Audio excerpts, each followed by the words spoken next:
പത്രമാറ്റ് സീരിയലിൽ ഉടൻ വരുവാൻ പോകുന്ന മറ്റൊരു അടിപൊളി എപ്പിസോഡിന്റെ റിവ്യൂവിലേക്ക് ഏവർക്കും ഒരിക്കൽ കൂടി സ്വാഗതം.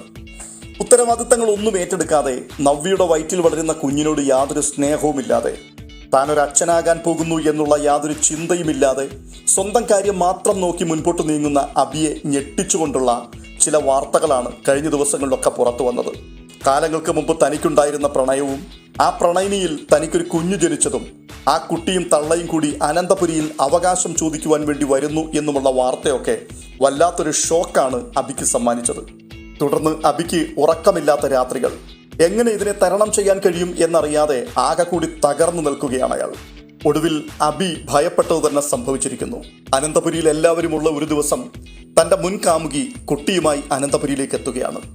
അപ്രതീക്ഷിതമായ ഒരു സ്ത്രീയും കുട്ടിയും അവിടേക്ക് കയറി വരികയും ഈ കുഞ്ഞിന്റെ അച്ഛൻ അബിയാണ് എന്ന് എല്ലാവരുടെയും മുഖത്ത് നോക്കി ആ പെൺകുട്ടി പറയുകയും ചെയ്തപ്പോൾ സത്യത്തിൽ മുത്തശ്ശൻ ഉൾപ്പെടെയുള്ള എല്ലാ ആൾക്കാരും ഒരു നിമിഷം നടുങ്ങി തരിച്ചുപോയി. മുത്തശ്ശൻ അബിയോട് ചോദിക്കുന്നുണ്ട്, അബി, നിനക്ക് എന്താണ് ഇതിനെക്കുറിച്ച് സംസാരിക്കാനുള്ളത്? ഈ കുഞ്ഞുമായി കയറി വന്ന ഈ പെൺകുട്ടി, ഇവരെ നിനക്ക് മുൻ പരിചയമുണ്ടോ? ഈ പെൺകുട്ടി പറഞ്ഞ കാര്യങ്ങളൊക്കെ സത്യമാണോ? മുത്തശ്ശന്റെ ചോദ്യത്തിന് എന്തു മറുപടി പറയണമെന്നറിയാതെ കുനിഞ്ഞ ശിരസുമായിട്ട് അബി നിൽക്കുമ്പോൾ വളരെ പരിഭ്രാന്തിയായി ജലജ മുൻപോട്ട് ഓടി വരികയാണ്. തുടർന്ന് അബിയുടെ മുഖത്ത് നോക്കി ഒരൊറ്റ അടി അടിക്കുകയാണ്. എന്നിട്ട് ചോദിക്കുകയാണ്, എടാ, നിങ്ങളുടെ അച്ഛൻ ചോദിച്ച ചോദ്യം കേട്ടില്ലേ? ഈ കുഞ്ഞിന്റെ തന്ത നീയാണോ എന്ന്? കുടുംബത്തിന്റെ അന്തസ്സ് കളയാൻ വേണ്ടി മാത്രം ജനിച്ചൊരുത്തൻ, നീയൊന്നും എത്ര പറഞ്ഞാലും നന്നാവില്ലടാ.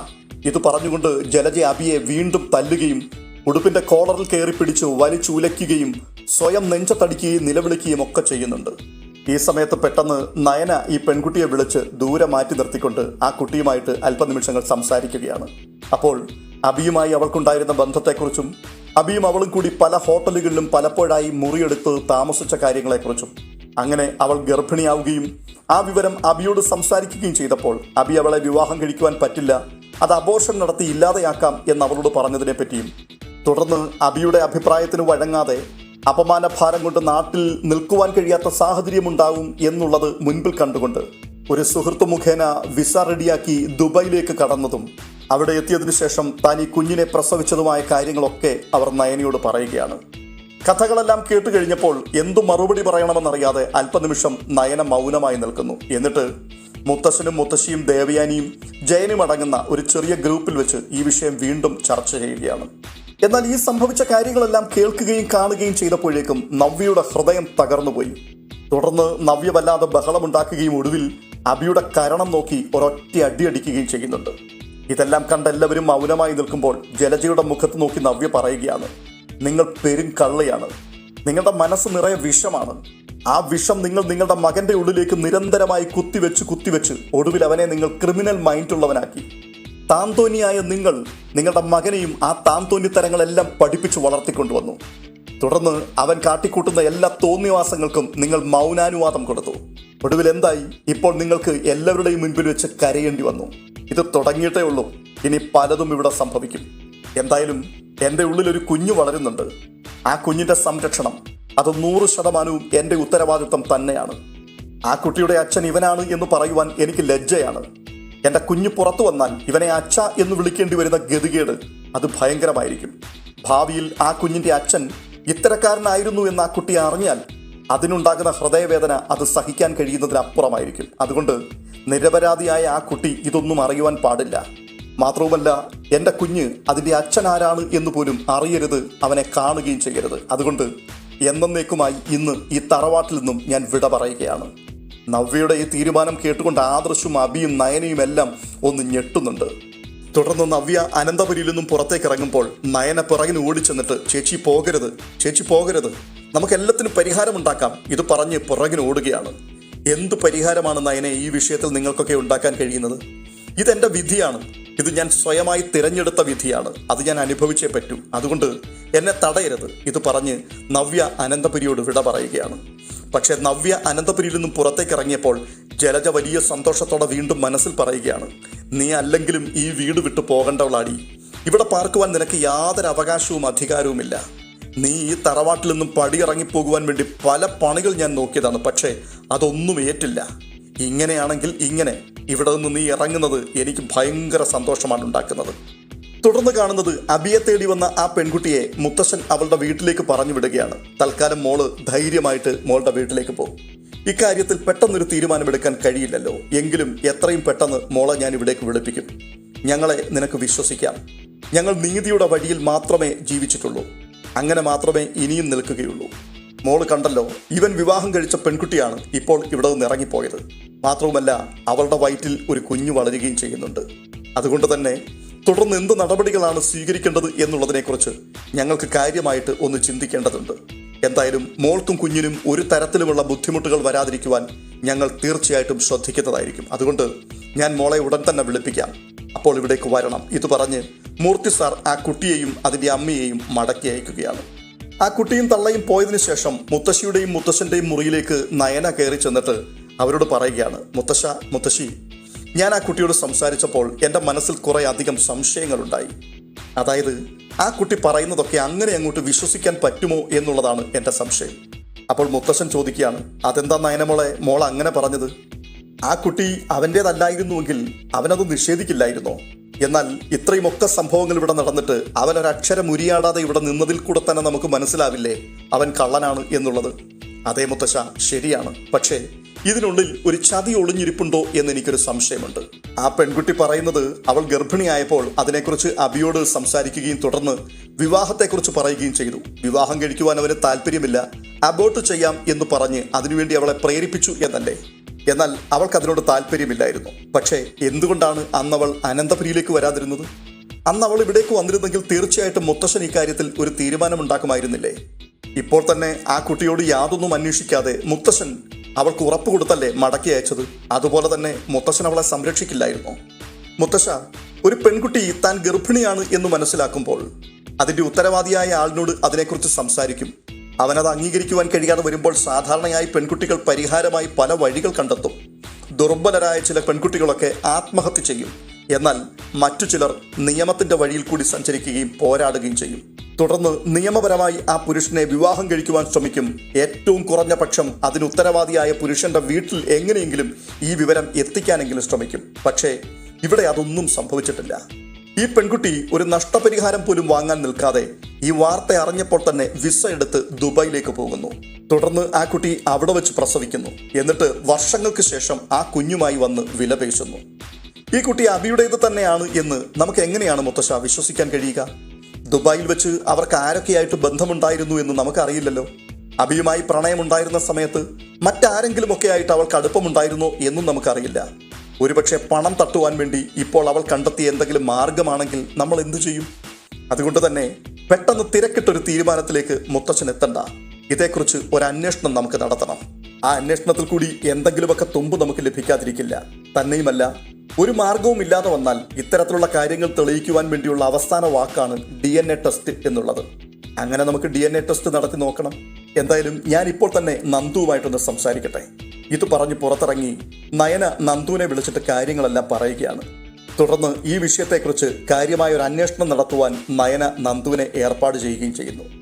ഇതിന് പ്രകാരം അടുത്ത ദിവസം തന്നെ നന്ദു ഈ പെൺകുട്ടിയെ കണ്ടെത്തുകയും വിശദമായി അവളെ ചോദ്യം ചെയ്യുകയും ചെയ്യുകയാണ്. ചോദ്യം ചെയ്യൽ വേളയിൽ ആ പെൺകുട്ടിയുടെ മൊഴിയിൽ പല അസ്വാഭാവികതകളും നന്ദുവിന് ബോധ്യപ്പെടുവാൻ തുടങ്ങി. അവൾ എന്തൊക്കെയോ മറയ്ക്കുവാൻ ശ്രമിക്കുന്നു, അവൾ കള്ളം പറയുന്നു എന്ന് ബോധ്യപ്പെടുന്നു. എങ്കിലും ആ പെൺകുട്ടി അതിൻ്റെ തീരുമാനത്തിൽ ഉറച്ചു നിൽക്കുന്നത് കൊണ്ട് ഒടുവിൽ DNA ടെസ്റ്റ് നടത്തുവാൻ നന്ദു തീരുമാനിക്കുകയാണ്. DNA ടെസ്റ്റിനെ കുറിച്ച് ഈ പെൺകുട്ടിയോട് നന്ദു സംസാരിക്കുമ്പോഴും യാതൊരു കുലുക്കവുമില്ലാതെ അതിന് അവൾ സമ്മതം മൂളുന്നു. അത് വീണ്ടും നന്ദുവിനെ കുഴയ്ക്കുന്നു.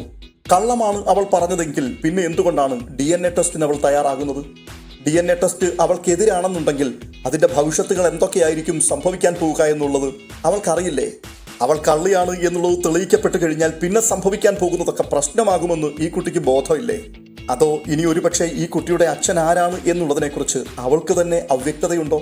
ഇനിയിപ്പോൾ അബിയേട്ടൻ നിലനിൽക്കുന്ന സമയത്ത് തന്നെ മറ്റാരെങ്കിലുമൊക്കെ ആയിട്ട് അവൾക്ക് ബന്ധമുണ്ടായിരുന്നോ? ഈ ചിന്തകളൊക്കെ മനസ്സിലിട്ടുകൊണ്ട് പിന്നീട് വീണ്ടും ആഴത്തിലുള്ള അന്വേഷണങ്ങൾക്ക് നന്ദു ഇറങ്ങിത്തിരിക്കുകയാണ്.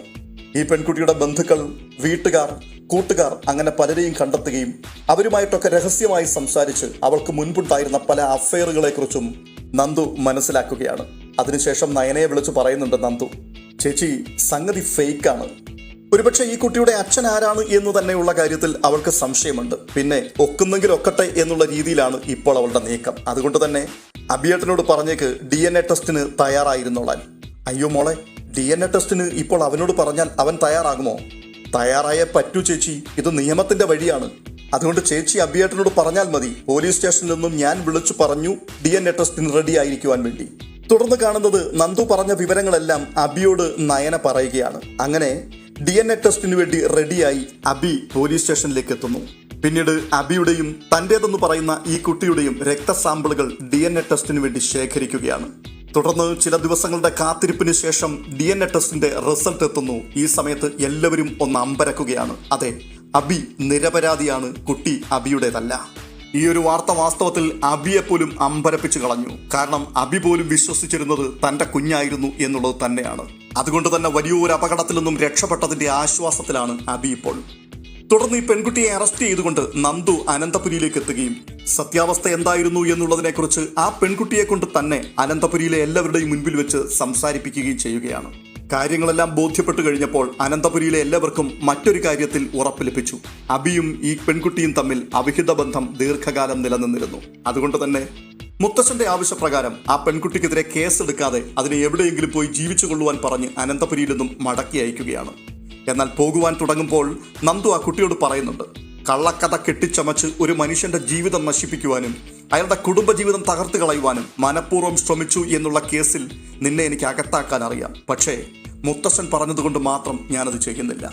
മാത്രവുമല്ല, നിന്റെ മുൻപിൽ നിന്നുകൊണ്ട് കണ്ണുനീരോടുകൂടി ഇവിടുന്ന് പടിയിറങ്ങിപ്പോയ ഇയാളുടെ ഭാര്യയായ ആ സ്ത്രീയുണ്ടല്ലോ, അവരെൻ്റെ ചേച്ചിയാണ്. അതുകൊണ്ട് തന്നെ ഒരിക്കലും നിന്നെ പുറം ലോകം കാണിക്കാതിരിക്കുവാൻ എനിക്ക് പറ്റും. പക്ഷേ നിന്നെ ഞാൻ വെറുതെ വിടുകയാണ്. ഈ കുഞ്ഞിന്റെ അച്ഛനാരാണ് എന്നുള്ളത് നിനക്കറിയില്ല. തൽക്കാലം അത് കണ്ടുപിടിക്കുക എന്നുള്ളത് നിന്നെ സംബന്ധിച്ചിടത്തോളം ഒരുപക്ഷെ ബുദ്ധിമുട്ടുള്ള കാര്യമായിരിക്കും. അല്ലെങ്കിൽ ഇതിനോടകം എത്രത്തോളം ആൾക്കാർ നിന്റെ ജീവിതത്തിലൂടെ കടന്നുപോയിട്ടുണ്ട് എന്നുള്ളതിന്റെ കണക്കെടുപ്പ് നടത്തുകയും അവരെ എല്ലാവരെയും DNA ടെസ്റ്റിന് നീ വിധേയരാക്കുകയും ചെയ്യണം. ഒന്നുകിൽ നീ അത് ചെയ്യുക, അല്ലായെങ്കിൽ ഏതെങ്കിലും അനാഥാലയത്തിൽ ഈ കുട്ടിയെ ആക്കിയതിനു ശേഷം പോയി ജോലി ചെയ്ത് ജീവിതം കഴിക്കാൻ നോക്ക്. ഇത് പറഞ്ഞ് നന്ദു അവളെ അനന്തപുരിയിൽ നിന്നും ഇറക്കി വിടുകയാണ്. നന്ദു ഇതൊക്കെ സംസാരിക്കുമ്പോൾ അനന്തപുരിയിലുള്ള എല്ലാവരും അത്ഭുതത്തോടും അതിലുപരി ബഹുമാനത്തോടും നന്ദുവിന്റെ മുൻപിൽ അങ്ങനെ മൗനമായി നിൽക്കുകയാണ്. നയനയും നന്ദുവും കൂടി ഒരു വലിയ അപകടത്തിൽ നിന്നാണ് അബിയെ രക്ഷപ്പെടുത്തിയത്. അതുകൊണ്ട് തന്നെ ആ വീട്ടിലുള്ള എല്ലാവർക്കും നയനയോടും നന്ദുവിനോടും വല്ലാത്ത സ്നേഹവും വിധേയത്വവും ഒക്കെ തോന്നുന്നുണ്ട്. പക്ഷേ ഇതുകൊണ്ടൊന്നും ജലജയുടെയും അബിയുടെയും മനസ്സിൽ യാതൊരു മാറ്റവും സംഭവിച്ചില്ല. സംഗതികളൊക്കെ നടക്കുന്ന സമയത്ത് ജലജയും അബിയും മൗനമായി നിന്നുവെങ്കിലും വീണ്ടും പഴയ അവസ്ഥയിലേക്ക് പതിയെ അവർ മാറുകയാണ്. ഈ സമയത്ത് കാര്യങ്ങളെക്കുറിച്ചെല്ലാം ബോധ്യപ്പെട്ടതിന് ശേഷം മുത്തശ്ശൻ തന്നെ നവ്യയെ വിളിച്ച് കാര്യങ്ങളൊക്കെ സംസാരിച്ചിട്ട് അനന്തപുരിയിലേക്ക് നവ്യയെ മടക്കി വരുത്തുന്നു. അനന്തപുരിയിലേക്ക് വീണ്ടും മടങ്ങിയെത്തിയ നവ്യയെ കണ്ടപ്പോഴേക്കും ബാധ കയറിയതുപോലെ ജലജ വീണ്ടും ബഹളമുണ്ടാക്കാൻ തുടങ്ങി. എടി, നീ ഇവിടുന്ന് എന്നേക്കുമായി പടിയിറങ്ങിപ്പോയതല്ലേ, പിന്നെ എന്തിനാ ഇപ്പോൾ ഇങ്ങോട്ട് കയറി വന്നിരിക്കുന്നത്? നിന്റെ ചേട്ടത്തിയെ ആദർശിന്റെ അമ്മ വീട്ടിൽ പോയി വിളിച്ചതുപോലെ ഞാൻ നിന്നെ വന്നു വിളിക്കുമെന്ന് നീ ചിന്തിച്ചിട്ടുണ്ടായിരുന്നോ? അതിന് ജലജ ഒന്നുകൂടി ജനിക്കണം. ഇറങ്ങിപ്പോയ നിനക്ക് നാണമുണ്ടായിരുന്നെങ്കിൽ തിരിച്ചു കയറി വരുമായിരുന്നോടി. അപ്പോൾ നവ്യ പറയുകയാണ്, അതെ, DNA ടെസ്റ്റിൽ കൂടി ആ കൊച്ചിന്റെ തന്ത നിങ്ങളുടെ മകനാണെന്ന് തെളിയിക്കപ്പെട്ടില്ല എന്ന് മാത്രമേ ഉള്ളൂ. പക്ഷേ അവളുമായി കണ്ട ഹോട്ടലുകൾ മുഴുവൻ നിരങ്ങി നടന്നു എന്നുള്ളത് നിഷേധിക്കപ്പെട്ടിട്ടുള്ള കാര്യമല്ല. നിങ്ങളുടെ ഭർത്താവ് ഇത്തരക്കാരനാണ് എന്ന് നിങ്ങൾക്ക് ബോധ്യപ്പെട്ടാൽ പിന്നെ അയാളുടെ കൂടെ താമസിക്കുവാൻ നിങ്ങൾ തയ്യാറാകുമോ? നിങ്ങളുടെ മനസ്സിൽ ആ സമയത്ത് എന്ത് ചിന്തയാണോ വരുന്നത് അത് മാത്രമേ ഞാനും ചിന്തിച്ചിട്ടുള്ളൂ. ഞാൻ ഇവിടേക്ക് മടങ്ങി വന്നത് എന്നെ ഇവിടേക്ക് തിരിച്ചു വിളിച്ചത് കൊണ്ട് മാത്രമാണ്. അതാരാണെന്ന് ഇവിടെ ബാക്കിയുള്ളവരോട് അന്വേഷിച്ചാൽ അറിയാം. പിന്നെ നിങ്ങളധികം ചിലക്കിയൊന്നും വേണ്ട, അതിനുള്ള യോഗ്യത നിങ്ങൾക്കില്ല. നിങ്ങളുടെ മകന്റെ യഥാർത്ഥ ചിത്രം എന്താണെന്നുള്ളത് ഈ വീട്ടിലെല്ലാവരുടെയും മുൻപിൽ വ്യക്തമാക്കപ്പെട്ടിരിക്കുകയാണ്. ഇവിടെ നിങ്ങൾ നന്ദി പറയേണ്ടത് എൻ്റെ അനിയത്തിമാരോടാണ്. അവർ രണ്ടുപേരും കൂടി ഇതിന്റെ പിന്നാലെ ഇറങ്ങി തിരിച്ചില്ലായിരുന്നുവെങ്കിൽ ആ കൊച്ചും തള്ളയും ഇപ്പോൾ ഇവിടെ നിങ്ങൾക്കൊപ്പം ഉണ്ടായിരുന്നേനെ. എന്തായാലും രക്ഷപ്പെടുത്തിയല്ലോ അതിൽ നിന്ന് നിങ്ങളെ. ആ ഒരു ബോധമെങ്കിലും എൻ്റെ അമ്മായിയമ്മയ്ക്ക് ഉണ്ടായിരുന്നെങ്കിൽ നന്നായിരുന്നു. തുടർന്ന് അബിയോട് നവ്യ പറയുകയാണ്, എടാ, ഓർമ്മ വെച്ച കാലം മുതൽ ഈ തള്ളയുടെ എല്ലാ തട്ടിപ്പുകളും താന്തോന്നിത്തരങ്ങളും കണ്ടു വളർന്ന നീ അതേ വഴിയിൽ തന്നെ സഞ്ചരിച്ചു. ഇപ്പോൾ നിന്റെ ജീവിതം തന്നെ പണ്ടാരമടങ്ങി പോകുന്ന സാഹചര്യത്തിലേക്ക് എത്തി. അവിടെ നിന്ന് നിന്നെ രക്ഷപ്പെടുത്തിയത് ആരാണെന്ന് നീയും മറക്കരുത്. നിന്നെ ഓർത്തിട്ടല്ല ഞാൻ ഇവിടേക്ക് മടങ്ങിയെത്തിയത്, മുത്തശ്ശനെയും മുത്തശ്ശിയും ഓർത്തിട്ടാണ്. അവരെന്നെ വിളിച്ചത് കൊണ്ട് മാത്രമാണ് ഇവിടേക്ക് ഞാൻ തിരികെ വന്നത്.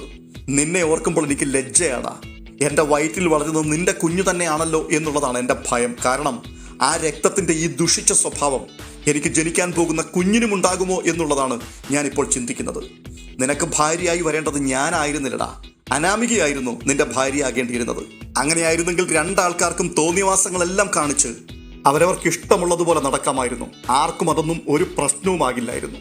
ഇതെല്ലാം കേട്ടുകൊണ്ട് നിന്ന ജലജ വീണ്ടും നവ്യക്കെതിരെ അങ്ങ് പൊട്ടിത്തെറിക്കുകയാണ്. എടി, നീ കൂടുതലൊന്നും സംസാരിക്കണ്ട. നിന്നെക്കുറിച്ച് എനിക്ക് നന്നായിട്ട് അറിയാം. നിന്റെ സംസാരം കേട്ടാൽ തോന്നും നീ വലിയ പുണ്യവാളത്തെയായിരുന്നുവെന്ന്. ഞാൻ കേട്ടിട്ടുണ്ടടി, നിന്നെക്കുറിച്ച് ഒരുപാട് ഞാൻ കേട്ടിട്ടുണ്ട്. ഇവനെ കുപ്പിയിൽ ഇറക്കുന്നതിന് മുമ്പ് നീ നാട് നീളെ തെണ്ടിത്തിരിഞ്ഞ് നടന്നവളായിരുന്നു. കണ്ടമാനം ആൾക്കാരുമായിട്ട് നിനക്കും ബന്ധമുണ്ടായിരുന്നു. കഴിഞ്ഞ ദിവസം നിന്റെ അനിയത്തിമാർ ചേർന്ന് നടത്തിയതുപോലെ ഒരു DNA ടെസ്റ്റ് വീണ്ടും നടത്തേണ്ടി വരും. അങ്ങനെ നടക്കുമ്പോൾ അറിയാം ഈ കൊച്ചു വല്ലവൻ്റെതുമാണോ അതോ ഇവൻ്റെത് തന്നെയാണോ എന്ന്. ജലജയുടെ ഈ വർത്തമാനം കേട്ടപ്പോഴേക്കും നവ്യയുടെ സകല നിയന്ത്രണങ്ങളും ഒറ്റ നിമിഷം കൊണ്ടങ്ങ് നഷ്ടപ്പെടുകയാണ്. തുടർന്ന് അബിയെ മുൻപിൽ നിർത്തിക്കൊണ്ട് പെട്ടെന്ന് മുൻപോട്ടാഞ്ഞ് നവ്യ ജലജയുടെ കരണം നോക്കി ഒരൊറ്റ അടി അങ്ങോട്ട് പൊട്ടിക്കുന്നുണ്ട്. അപ്രതീക്ഷിതമായി കിട്ടിയ അടിയുടെ ആഘാതത്തിൽ ജലജയുടെ കൺട്രോൾ തന്നെ തെറ്റി ജലജ മുഖം പൊത്തിക്കൊണ്ട് പിൻപിലേക്ക് വേച്ചു വീഴാൻ പോവുകയാണ്. പെട്ടെന്ന് നവ്യേ, നീ എന്താടി കാണിച്ചത്? നീ എൻ്റെ അമ്മയെ തല്ലാൻ മാത്രം വളർന്നോ എന്ന് ചോദിച്ചുകൊണ്ട് അബി നവ്യയുടെ അടുക്കലേക്ക് ആഞ്ഞു ചെല്ലുകയാണ്. അപ്പോൾ നവ്യ ചോദിക്കുകയാണ്, എന്താടാ, നിനക്കെന്നെ തല്ലണോ? നീ എന്നെ തൊടില്ല. നിനക്ക് ധൈര്യമുണ്ടെങ്കിൽ നീ എന്നെ ഒന്ന് തൊട്ടു നോക്കടാ. എൻ്റെ ശരീരത്തിൽ കൈവച്ചാൽ പിന്നെ നീ പുറം ലോകം കാണില്ല. നീ ഇരുമ്പഴിക്കുള്ളിലായിരിക്കും. സംശയമുണ്ടോ നിനക്ക്? ഒന്ന് തൊട്ടു നോക്ക്. ഞാൻ ഈ വീട്ടിൽ വന്ന് കയറിയ നാൾ മുതൽ അമ്മായിയമ്മയും എൻ്റെ ഭർത്താവും കൂടി ഈ വീട്ടിലിട്ട് എന്നെ പീഡിപ്പിച്ചതിൻ്റെയൊക്കെ പല തെളിവുകളും എൻ്റെ കയ്യിലുണ്ട്. അതുമാത്രമല്ല, ഒത്തിരി കള്ളത്തരങ്ങളുടെ തെളിവുകളും എൻ്റെ കയ്യിലുണ്ട്. ഇതെല്ലാം കൂടി ഞാൻ പുറത്തുവിട്ടാൽ അമ്മയും മോനും കൂടി ശിഷ്ടകാലം അഴിയെണ്ണേണ്ടി വരും. എടാ, ഇനിയെങ്കിലും തലയ്ക്ക് വെളിവുള്ളവരെ പോലെ ജീവിക്കാൻ ശ്രമിക്കടാ. എന്തിനാ ഈ നാറിയൊരു ജീവിതവുമായിട്ട് നീ ഇങ്ങനെ നടക്കുന്നത്? നീ നിന്റെ അച്ഛനെ നോക്കി പഠിക്കണം. അയാൾ വർഷങ്ങൾക്ക് മുമ്പ് ഈ വീട്ടിൽ നിന്ന് രക്ഷപ്പെട്ട് ഓടിയ മനുഷ്യനാണ്. അതിന്റെ കാരണം ഈ നിൽക്കുന്ന നിന്റെ തള്ള ഒറ്റയൊരുത്തിയാണ്. അയാൾക്ക് ഇവർ സ്വസ്ഥത കൊടുത്തിട്ടുണ്ടായിരുന്നില്ലല്ലോ. തന്നെയുമല്ല, അയാൾ സത്യസന്ധനായ ഒരു മനുഷ്യനായിരുന്നു. അതുകൊണ്ട് ഇവരുടെ കള്ളത്തരങ്ങൾക്ക് അയാൾ കൂട്ടുനിന്നിട്ടില്ല. അതുകൊണ്ട് തന്നെയാണ് അയാളെ ഇവിടെ നിന്ന് പുകച്ച് പുറത്ത് ചാടിച്ചു കളഞ്ഞത്. അങ്ങേര് പോയതിനു ശേഷം ഇവരുടെ ഉള്ളിലുള്ള മുഴുവൻ വിഷങ്ങളും നിന്റെ ഉള്ളിൽ കുത്തിവെച്ച് നിന്നെ ഇവരൊരു വഴിക്കാക്കി. ഞാൻ പറയുന്നതൊക്കെ സത്യമാണോ എന്ന് നീ നിന്റെ ഉള്ളത്തോട് തന്നെ ചോദിച്ചു നോക്ക്. മൂർത്തീസ് ജ്വല്ലറിയുടെ എത്രയോ ബ്രാഞ്ചുകൾ ഉണ്ടടാ. അതിൽ എവിടെയെങ്കിലും ഒരു ചെറിയൊരെണ്ണത്തിന്റെ ചുമതല നിനക്ക് തന്നിട്ടുണ്ടോ? ഭാവിയിലെങ്കിലും ആരെങ്കിലും അങ്ങനെ ചെയ്യുമെന്ന് നിനക്ക് തോന്നുന്നുണ്ടോ? തരില്ലടാ, തരില്ല. അനന്തപുരിയിലെ കൊച്ചൻ മറ്റെവിടെയെങ്കിലും പോയി ജോലി ചെയ്യുന്നത് അവർക്കൊക്കെ ക്ഷീണമായതുകൊണ്ട് നിന്നെ ഒരു ജ്വല്ലറിയിലെ ജോലിക്കാരനാക്കി വെച്ചിരിക്കുകയാണ്. എന്തെങ്കിലുമൊക്കെ നിന്റെ കയ്യിൽ ഏൽപ്പിച്ചാൽ അതൊരൊറ്റ ദിവസം കൊണ്ട് നീ അടിച്ചുകൊണ്ട് പോകുമെന്ന് അവർക്കറിയാം. അല്ലെങ്കിൽ നിന്റെ അമ്മ നിന്നെ കൊണ്ട് അത് മുഴുവനും അടിച്ചെടുക്കും. നാണമുണ്ടോടാ ഇത്രയും ചീഞ്ഞു നാറുന്നൊരു ജീവിതവുമായിട്ട് ഇങ്ങനെ സ്പ്രേയും അടിച്ച് മണപ്പിച്ച് നടക്കാൻ? ഒരു കാര്യം ഞാൻ പറഞ്ഞേക്കാം, മര്യാദയ്ക്കാണെങ്കിൽ ഇവിടെ ജീവിക്കാം. ഇല്ലെങ്കിൽ ഈ വീട്ടിൽ നിന്ന് അമ്മയും മോനെയും പടിയിറക്കി വിടുവാൻ എനിക്കറിയാം. അത് വേണോ വേണ്ടയോ എന്ന് അമ്മയും മോനും കൂടി അങ്ങ് തീരുമാനിച്ചാൽ മതി. പിന്നെ എൻ്റെ അമ്മായിയമ്മയോടൊരു കാര്യം എനിക്ക് പറയാനുണ്ട്. ഇനി മേലിൽ നിങ്ങൾ എൻ്റെ നേരെ നാവ് പൊക്കിയേക്കരുത്. അങ്ങനെ സംഭവിച്ചാൽ പെരുവഴിയായിരിക്കും നിങ്ങളെ കാത്തിരിക്കുന്നത്. നിങ്ങൾക്ക് ഈ തറവാട്ടിൽ ഒരവകാശവും അധികാരവും ഉള്ളവരല്ല. മുത്തശ്ശൻ്റെയും മുത്തശ്ശിയുടെയും കാരുണ്യം കൊണ്ട് മാത്രം ഇവിടെ കടിച്ചു തൂങ്ങിക്കിടക്കുന്നവരാണ്. അതുകൊണ്ട് നേരെ ചൊവ്വയാണെന്നുണ്ടെങ്കിൽ ഒരു കുടികിടപ്പ് അവകാശമെങ്കിലും കിട്ടും. ഇല്ലെങ്കിൽ രണ്ടെണ്ണത്തെയും ഞാൻ അനുഭവിപ്പിക്കും. അതിനുള്ള മുഴുവൻ തെളിവുകളും എൻ്റെ കയ്യിലുണ്ട്. സ്വർണം അടിച്ചു മാറ്റിയത് മുതൽ ഒടുവിൽ വലിയമ്മയ്ക്ക് പാലിൽ വിഷം കലർത്തി നൽകുന്നത് കണ്ടിട്ടും അത് വിലക്കാതെ അതിന് കൂട്ടു നിൽക്കുകയും വലിയ ദുരന്തം ഈ വീട്ടിലുണ്ടാകുവാൻ കാരണമാകുകയും ചെയ്തതിന്. ഇത്രയും കേട്ടപ്പോഴേക്കും ജലജയും അബിയും അക്ഷരാർത്ഥത്തിൽ ഒന്ന് ഞെട്ടുന്നുണ്ട്. അപ്പോൾ വീണ്ടും നവ്യ പറയുകയാണ്, അതുകൊണ്ട് മര്യാദയാണെങ്കിൽ നവ്യ അങ്ങേയറ്റം മര്യാദയായിരിക്കും. ഇല്ലെങ്കിൽ നിങ്ങളെക്കാൾ മോശക്കാരിയാവുവാൻ നവ്യയ്ക്കൊരൊറ്റ നിമിഷം മതി. ഇത്രയും പറഞ്ഞിട്ട് നവ്യ മുറിയിൽ നിന്നും പുറത്തേക്ക് ഇറങ്ങുകയാണ്. ഈ സംഭവിച്ചതെല്ലാം ഈ സമയത്ത് കണ്ടുകൊണ്ട് ആ മുറിയുടെ പുറത്ത് നയന അങ്ങനെ നിൽക്കുന്നുണ്ട്. നയന പുറത്തേക്ക് ഇറങ്ങി വരുന്ന നവ്യയെ കണ്ടുകൊണ്ട് പറയുകയാണ്, വെൽ ഡൺ ചേച്ചി, വെൽ ഡൺ. എനിക്ക് അങ്ങ് ഇഷ്ടപ്പെട്ടു. ഇപ്പോഴാണ് നവ്യേച്ചി ശരിക്കും എൻ്റെ ചേച്ചിയായത്. ഇപ്പോൾ ഇവരുടെ കരണത്ത് കൊടുത്ത ഈ അടിയുണ്ടായിരുന്നല്ലോ, ഇത് മാസങ്ങൾക്ക് മുമ്പ് കൊടുക്കേണ്ടതായിരുന്നു. അത് വൈകിപ്പോയത് കൊണ്ടാണ് കാര്യങ്ങളൊക്കെ ഇത്രത്തോളം എത്തിച്ചേർന്നത്.